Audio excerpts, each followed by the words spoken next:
आणि दिंडोरीमधून आता एक महत्त्वाची बातमी समोर येते। दिंडोरी निवडणुकीच्या निकालानंतर गायब असलेले बाबू भगरे यांनी आपण सुखरूप असल्याचं सांगितलंय। कामानिमित्त आपण बाहेर गेलेलो होतो आणि आपण मासेमारी करून मोलमजुरी करतो, मोबाईल वापरत नसल्याने संपर्क होत नसल्याचं बाबू भगरे यांनी सांगितलेलं आहे।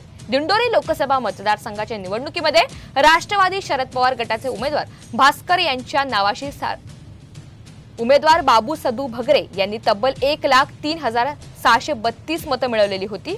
विशेष म्हणजे शेतकऱ्यांच्या प्रश्नासाठी आपण पाठपुरावा करणार असल्याचं या ठिकाणी भगरे यांनी स्पष्ट केलेलं आहे।